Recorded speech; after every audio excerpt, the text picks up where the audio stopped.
It started with the email. Not a scream in the hallway. Not a late-night knock on my door. Just a routine maintenance notice from building management, with one sentence that should never appear in a normal building. In the coming days, please ignore any man seen in the elevator camera feed. No photo. No name. No explanation. The next morning, one of the lobby monitors showed a man standing inside elevator A, staring straight into the camera. The real elevator, 10 meters away from us, was completely empty. The timestamp on the screen was 1 minute ahead of the time on my phone. That was the first time we saw him. This is what happens when urban legends become real, and it could be happening in your city right now. My name isn't important. What matters is that I live in a very normal apartment building in a very normal city. No graveyards underneath, no tragic fire in the news, no most haunted place in the state reputation. Maple Court Towers was designed to be forgettable. Gray carpets, beige walls. 3 elevators, A, B, and C, polished and clean, with small CCTV cameras tucked into each corner. For monitors above the mailboxes that most of us never really looked at. Just background noise while we checked our mail or waited for a ride. Until that email turned the background into the main event. If you're new here, welcome to Trigger of Madness, where ordinary places hide extraordinary terror. We tell modern urban legends and disturbing true-style horror stories from the places you think are safe. Elevators, offices, corridors, apartment buildings just like yours. Before we go deeper into this case, ground yourself in your own reality for a moment. Comment where you're watching from, your city and country. Because what I'm about to show you could just as easily have started in your lobby, with your building manager in your inbox. Smash that subscribe button and hit the bell. You won't want to miss what's coming next. The most chilling stories and urban legends you share in the comments get featured in future videos. Yours could be next. I moved into Maple Court 3 years ago for one reason. Nothing ever happened there. No parties. No police tape. No drama. After a messy breakup and a decade of noisy roommates, silence and routine sounded like luxury. My days became predictable. Work, commute, lobby, elevator, corridor, door. Sometimes I would catch my tired reflection in the brushed metal of elevator B and think, boring is good. Boring means safe. The first email came on a Tuesday night at 9:17 p.m. Dear residents, it began, we will be performing routine checks on the elevator CCTV systems this week. Standard bullet points about access times, brief interruptions, no need to be alarmed. Then, nestled halfway down, one extra line. No bold, no highlight, same normal font as everything else. In the coming days, please ignore any man seen in the elevator camera feed. I read it twice. You know that feeling when your brain stumbles on a sentence? It wasn't just the words. It was the way the rest of the email pretended that line wasn't there. Weird choice of wording, I told myself. Maybe they meant maintenance staff. Maybe some tech would appear on camera and they didn't want residents to panic. The next morning, I took elevator B down like always. Empty car, faint hum of the cables, that little red light on the camera blinking in the corner. Somewhere behind the wall, a monitor was showing a grainy, slightly delayed version of me riding to the lobby. As the doors opened, the first thing I heard wasn't footsteps or voices. It was someone whispering, "Do you see him?" Mrs. Patel from 8D stood directly under the screens above the mailboxes, hands gripping her grocery cart. Her eyes never left the monitor labeled Elevator A. On the screen, a man stood alone inside Elevator A. Mid-40s, dark suit, no tie. Neat hair. Completely still. He was facing the camera, his face perfectly centered as if he'd been told where to stand. I turned my head. The real elevator A stood open and empty. I started. He wasn't there, she interrupted. I've been watching. He just appeared. We stood shoulder to shoulder, pretending not to look panicked. The little timestamp in the corner of elevator A's feed read 8 hours 12 minutes and 37 seconds. I glanced at my phone. 8:11. On the monitor, the man in the suit lifted his hand and pressed a button we couldn't see, just out of frame. The tiny floor indicator on the screen flicked from L to 9. The real elevator doors never moved. The light above them stayed on L. A soft ping from my pocket. New email from building management. Dear residents, as a reminder, please ignore any man seen in the elevator camera feed. The issue is under control.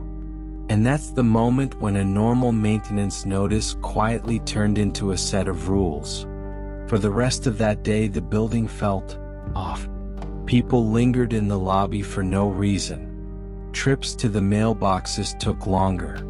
Conversations dropped to a murmur when anyone walked in.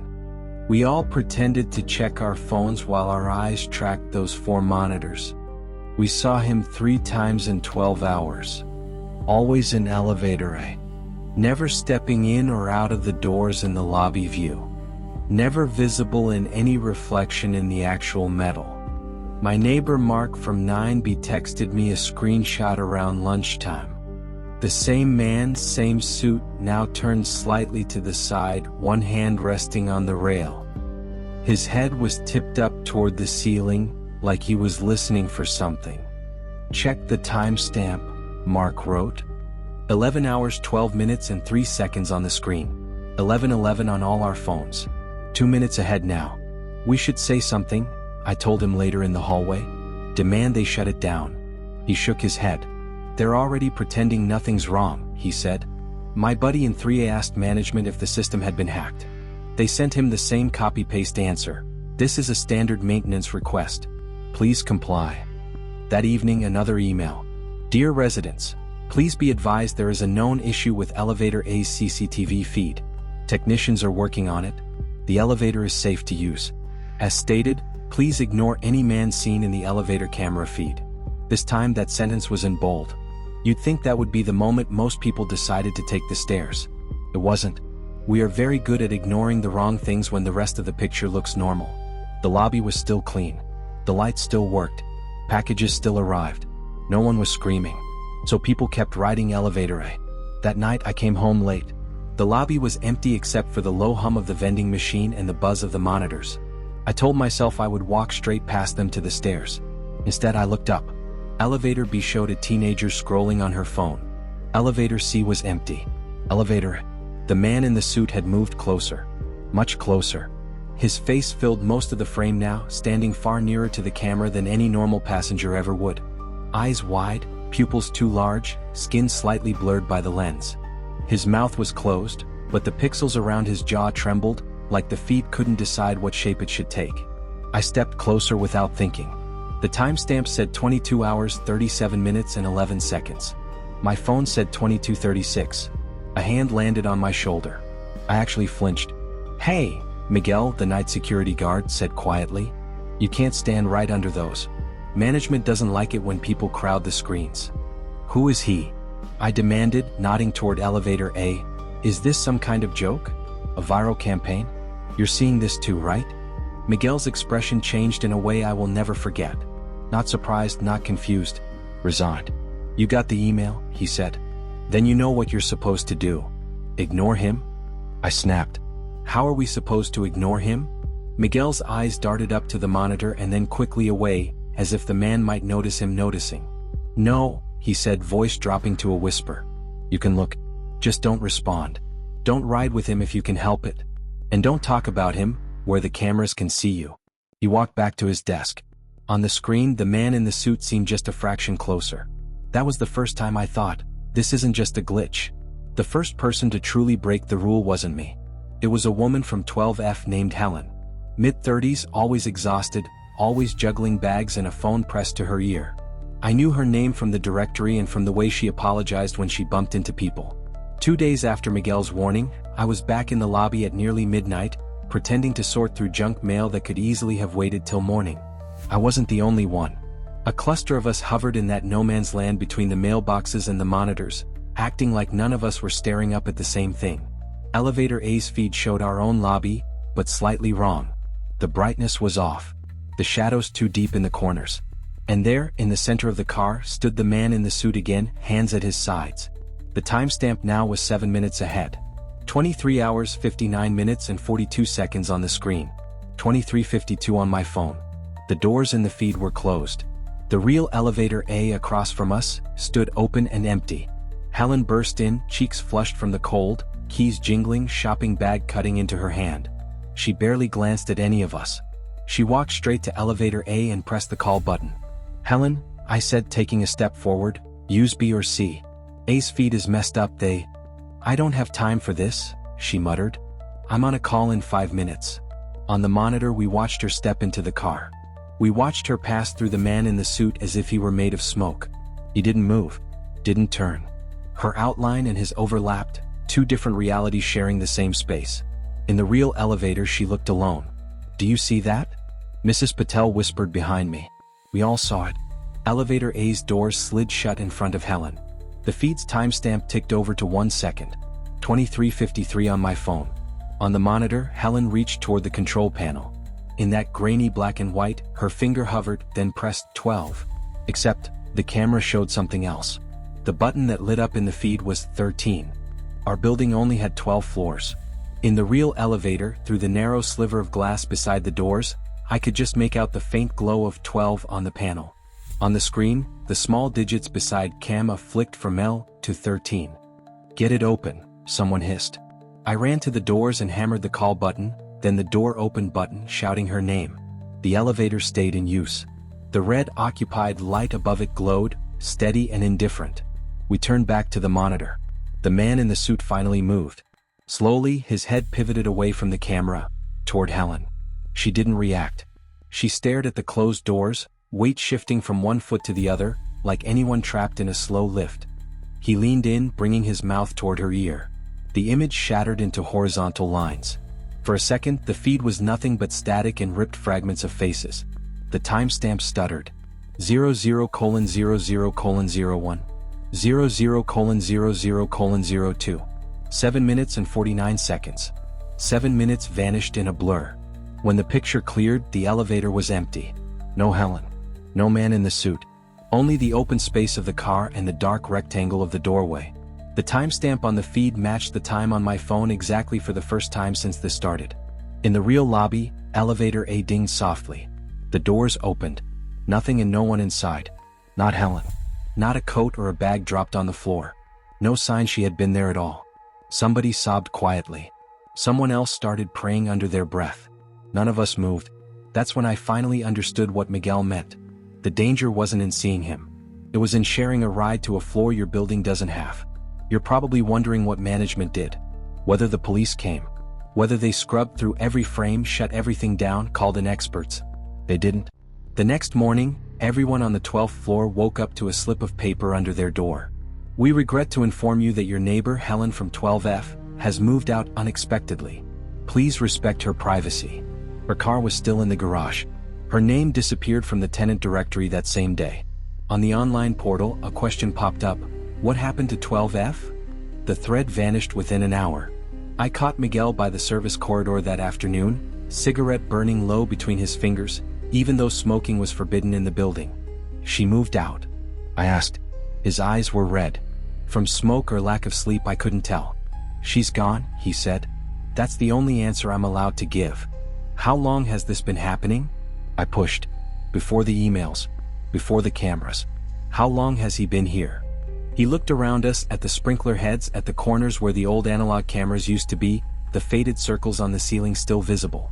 "Longer than the CCTV," he admitted. "Longer than me. They say in the 80s people used to see him in the mirror panels. You'd ride alone, look up, and there'd be a man standing behind you who wasn't really there when you turned. My skin prickled. So they installed cameras, I said slowly, to make people feel safer. Miguel gave a hollow laugh. Something like that. New tech, new eyes. But he didn't go away. He just moved where he likes to be seen. Who is he? Miguel shrugged. Depends who you ask. First building manager. A tenant who got crushed in the shaft. A developer who cut corners on safety and never left. He paused. Or not a who at all. More like something that figured out we'll build boxes and cables and screens to watch ourselves. He stubbed out the cigarette on a bare patch of concrete. The rule is simple, he said. Don't treat him like a person. Don't answer if he calls. Don't ride when the feed is wrong. Has anyone tried turning it all off? I asked. No cameras. No screens. Just mirrors again. Or nothing. Miguel met my eyes. They did, he said. Once. In another building owned by the same company. 2 months without cameras. No emails. No problems. He hesitated. Then one morning, every single resident's phone started ringing at the exact same time. No caller ID. Same voice on every line. Asking them why they stopped looking. What happened? He shook his head. I don't work there, he said. I work here. I follow the rules they give us. Every time there's an incident, they send a new version of the same email. He walked away. I checked my inbox as soon as I got back to my apartment. Dear residents, please ignore any man seen in the elevator camera feed or calling from unlisted numbers. Do not engage. The issue is under control. Of course it wasn't. And if you're still watching, remember this part. It's where the story stops being their problem and becomes yours. For a while things quieted down. Weeks passed with no sightings. The man in the suit didn't appear in elevator A's feed. People relaxed. They told themselves Helen really had moved out suddenly and left her car for someone to pick up later. Life crept back toward normal. Boring, I reminded myself. Boring is safe. Then my phone rang. It was a Sunday afternoon. I'd gone down to the lobby to meet a food delivery that never arrived. The driver's number went straight to voicemail. I rode elevator B back up, grumbling about the wasted time. Halfway between floors 3 and 4, my phone buzzed. No caller ID. The car hummed around me. The fluorescent light flickered once. I didn't answer. It stopped. By the time I stepped into the corridor of 9C, the missed call notification stared back at me. I shrugged it off, unlocked my door. The landline inside my apartment started ringing. I don't give that number to anyone. I picked it up. Static first. A hiss like breathing through a speaker in an empty room. Then the soft, unmistakable chime of an elevator somewhere. Daniel from 9C, a man's voice said. Come. Chris. No accent I could place. You're late. My heart kicked hard. Who is this? Elevator A is waiting, he said as if reading from a script. Doors open. No other passengers. I walked back to my peephole and looked into the hallway. Empty. I went out to the landing and peered over the rail, down the central shaft where you can see all the floors from the staircase.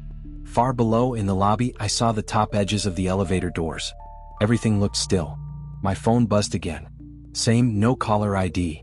On the screen, a push notification popped up from the building's app. Emergency notice. Please ignore any man seen in the elevator camera feed or calling from unlisted numbers. Do not engage. The call kept ringing. Against every instinct still left in me, I walked down to the lobby. The monitors were on. Elevator B and C showed empty cars. Elevator A's feed was different. For the first time, the image wasn't in black and white. It was color but washed out as if filmed through dirty glass. The walls of the elevator looked older, stained. The floor scuffed in places our car wasn't. In the center stood the man in the suit. He was holding a phone to his ear. Same make and model as mine. Same case color. The timestamp on the feed read 14 hours 9 minutes and 33 seconds. My phone read 14:09. My screen lit up again. Same number. Same caller. Do not answer, the app notification repeated. On the monitor the man smiled. Small. Mechanical. Not happy. Not angry. More like someone testing an expression they'd seen other people make. Behind him, the doors of the elevator slid open for half a second. Not onto our lobby. Onto a hallway almost identical to ours but wrong in ways my brain caught only in fragments. The corridor seemed too long. The light colder. The door numbers painted in characters I didn't recognize and yet somehow knew were meant to say the same things. 8A, 9B, 9C. Shapes moved in the distance. People or echoes of people walking with the slow, dreamlike pace of someone on a repeating loop. One of the doors was marked 9C. The call cut off. The doors in the feed closed again. When they opened, the man was once more alone in a car that looked exactly like ours. The timestamp ticked in perfect rhythm with the clock on my phone, as if nothing had ever been wrong. In the real lobby, elevator A dinged softly. The doors opened, showing our normal elevator, clean and empty. I took the stairs. I still do. You might expect this to end with me moving out, changing my number, never stepping into an elevator again. I thought about it, but the world is full of elevators, office towers, hospitals, parking structures, hotels. You can't avoid all of them without avoiding life. And once you know what to look for, it stops being just a Maple Court problem. Corporate training videos, news segments about urban life, viral TikToks filmed in mirrored lifts. If you watch closely, frame by frame, you start to notice him. A man in a dark suit standing in the back of the car. Never speaking. Never acknowledged by anyone around him. Sometimes he's there for only a handful of frames.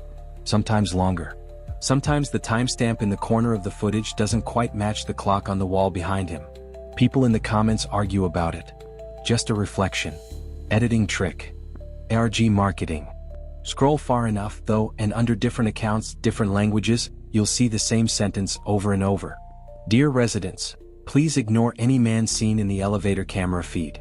No one ever explains who's writing it. If you made it this far, you're braver than most of my neighbors. Because now you can't unknow this. The next time you ride an elevator alone, check the little black dome in the corner. Check the timestamp if you can see it. And if the screen in your lobby ever shows something, or someone, that isn't in front of you, don't ride with him. Like this video if your skin is crawling just a little. Comment what you would do in my place. Would you move out or convince yourself it's only a glitch? And tell us your city and country, plus any creepy stories from your own building or workplace. Turn on notifications.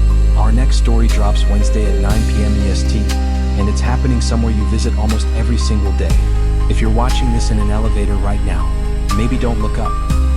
KRKEU agora gear, nes mesmo estilo otimizado, o rotero de próxima idea ou você prefere primero trabalharmos títulos /descriqueos /tags de próxima historia?